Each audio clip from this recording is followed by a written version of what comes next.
আমরা পুলিশ ভাইদেরকে বলতে চাই তো আপনারা কি মুসলিম না অমুসলিম? আপনারা কি চাকরির ইবাদত করেন না আল্লাহর ইবাদত করেন? আমরা এই আর্মি অফিসারদেরকে বলতে চাই তো আপনারা কি চাকরির ইবাদত করেন না আল্লাহর ইবাদত করেন? র্যাবের লোকজন যারা আছে, ডিজিএফআই, র্যাব, এনএসআই, আপনারা কি আসলে চাকরিকে ইবাদত করেন, চাকরির ইবাদত করেন না আল্লাহর ইবাদত করেন? আপনি এখন পঞ্চগড়ে গিয়ে একটা উন্মুক্ত সমাবেশ করেন এবং সেখানে আপনি যদি লিখেন যে কাদিয়ানি মতবাদের বিরুদ্ধে সমাবেশ, প্রশাসনের দেখবেন মিনিমাম এই 200-400 পুলিশ ভাই সেখানে চলে আসবে। আমরা পুলিশ ভাইদেরকে বলতে চাই তো আপনারা কি মুসলিম না অমুসলিম? আপনারা কি চাকরির ইবাদত করেন না আল্লাহর ইবাদত করেন? আমরা এই আর্মি অফিসারদেরকে বলতে চাই তো আপনারা কি চাকরির ইবাদত করেন না আল্লাহর ইবাদত করেন?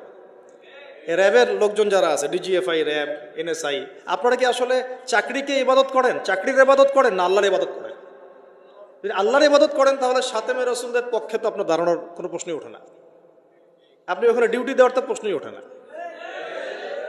বরং দেখা যায় চাকরিকে আপনি ইলাহ বানাইছেন, এই কারণে দেখা যায় যে রাষ্ট্রীয় দায়িত্ব পালনের অজুহাত দিয়ে নিষ্পাপ নিরপরাধ, নিষ্পাপ বলবো না, অন্তত নিরপরাধ মুসলিম ভাইদের বুকে গুলি চালাইতেও আপনাদের বুক কাঁপে না। তার মানে আপনারা আল্লাহর ইবাদত এখনো করেন না, আপনারা করেন মূলত চাকরির ইবাদত। চাকরিটাকে আপনি ইবাদত বানাইছেন, ইলাহ বানাইছেন। কথা তো বাস্তব। শাপলা চত্বরের ঘটনা, গুলি করা হয়েছে কি হয় নাই? তো কি কি অজুহাতে গুলি করা হয়েছে? যে আমার রাষ্ট্রীয় দায়িত্ব আছে, উপরের অর্ডার আছে। কি আছে? তো উপরের অর্ডারের উপরেও যে আল্লাহ আছেন সেটা আপনার মাথায় থাকে না? উপরে যে অর্ডার দিচ্ছে যিনি, তার উপরেও যে আল্লাহর অর্ডার আছে সেটা মাথায় থাকে না আপনার? তার মানে আপনি কি আরশের মালিকের ইবাদত করেন না, বরং আপনি উপরের মালিকদের ইবাদত করেন। এই আমাদের এই ভাইদেরকে দাওয়াত দিতে হবে। ইনশাল্লাহ দেখবেন দাওয়াত যদি ঠিকমতো আমাদের পুলিশের ভাইরা পায়, র্যাবের ভাইরা পায়, ডিজিএফ এর ভাইরা পায়, এনএসআই ভাইরা পায়, ওখানেও দেখবেন বিভক্তি শুরু হয়ে গেছে ইনশাআল্লাহ। ওখানে ইমানওয়ালারা আলাদা হয়ে যাবে, ওখানেও কাফেরওয়ালারা আলাদা হয়ে যাবে। ওখানেও দেখবেন যে মুসলিম এক পক্ষে চলে আসতেছে, যারা মুনাফিক তার আরেক পক্ষে চলে যাচ্ছে। এই যে বিভাজনটা, এই বিভাজনটা আমাদের সমাজটার এখন সবচেয়ে বড় জরুরি বিষয়। সমাজটাকে ইমান এবং কুফর দুটো শিবিরে বিভক্ত করে ফেলা, এবং সেটা শুধু আমাদের দিনদার মানুষদের মধ্যে থাকলেই হবে না, প্রত্যেক ডিপার্টমেন্টেই এটাকে ছড়াইতে হবে। ওনারা কি মুসলিম না? নামাজ পড়ে না, রোজা রাখে না, হজমরা করে না? তাহলে কেন তারা কাফেরের পক্ষ নিবে? কেন জালেমের পক্ষ নিবে? কেন মোরতাদদের পক্ষ নিবে? কেন মুনাফিকদের পক্ষ নিবে? তাদের কি ইমান নাই? এই যে তারা তো নিজেরাই সাক্ষী দিবে যে এটা জুলুম হচ্ছে। তাদের বিবেকই বলবে যে আমি জুলুম করছি। তাদের রাত্রে ঘুম হয় না। আপনি গিয়ে দেখেন যারা যারা এইভাবে মানে এই জুলাইয়ের সময় বহু ছাত্র ভাইদেরকে যারা খুন করছে, হত্যা করছে, ও তাদের নিজে ঘুমই হারাম হয়ে গেছে। ঘুমাইলেও দুঃস্বপ্ন দেখে তারা। হ্যাঁ, এটা মানুষের ফিতরত। ইসরায়েলের সৈন্যরা পর্যন্ত আত্মহত্যা করছে কয়দিন আগে, শত শত সৈন্য আত্মহত্যা করছে, কারণ তারা ফিলিস্তিনি থেকে এমনভাবে মারছে, নির্যাতন করছে, তারা আর রাত্রে ঘুমাইতেই পারে না, মানসিক রোগী হয়ে গেছে সব।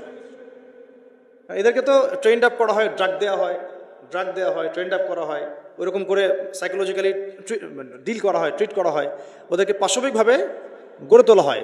ওইরকম শত শত অনলাইনে যান দেখেন কেন করছে। তারাও তো মানুষ, তারা বুঝতে শিখছে যে না, আমার তো এটা মনুষ্যত্বের ফিতরত না, এটা তো আমার করার উচিত হয় নাই। শেষে আর কোনো উপায় নাই, হত্যা করে ফেলছে। কিন্তু আপনাদের সামনে উপায় আছে, খাস তওবা করে ফিরে আসলে আল্লাহ এখনো মাফ করতে পারেন। আপনাদের সামনে একটা খালি মিসাল দিয়ে দিই। খালিদ বিন ওয়ালিদ রাদিয়াল্লাহু আনহু, নাম শুনছেন না? উহুদের যুদ্ধে তিনি কাফেরদের পক্ষে ছিলেন। উহুদের যুদ্ধে কার পক্ষে ছিলেন? কাফেরদের পক্ষে ছিলেন।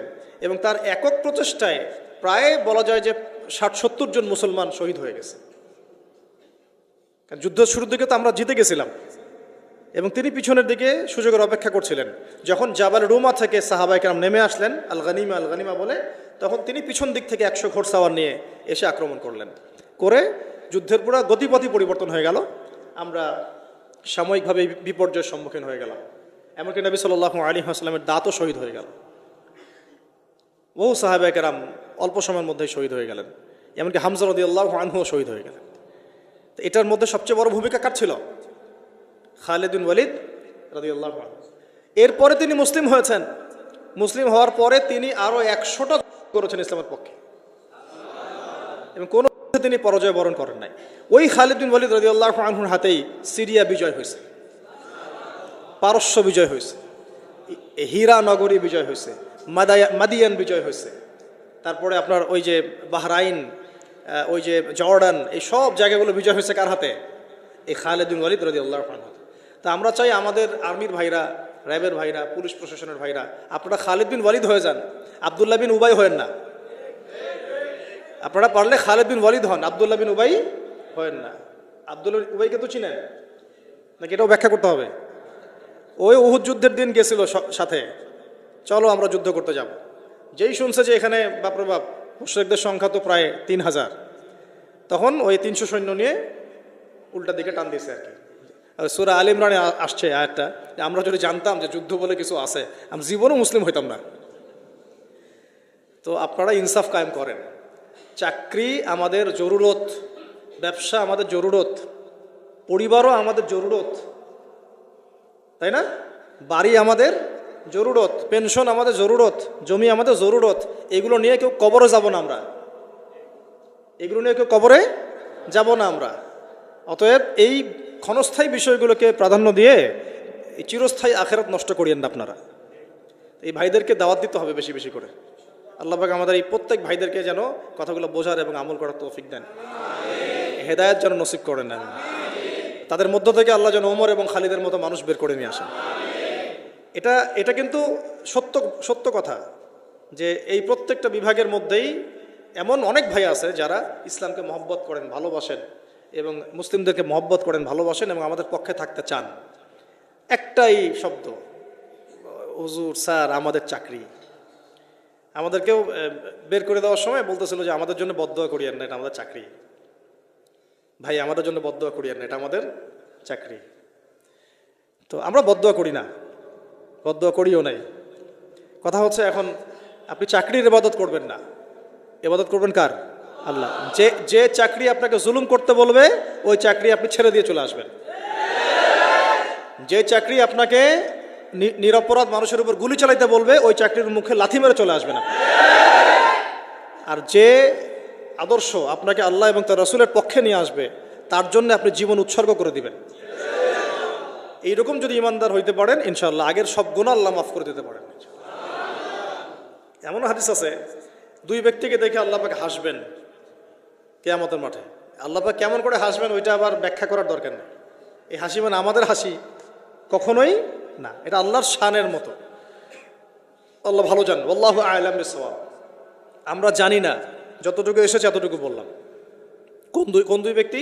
একজন ব্যক্তি আগে কাফের ছিল, মুসলিমদের বিরুদ্ধে যুদ্ধ করে কোনো মুসলিমকে শহীদ করে দিচ্ছে।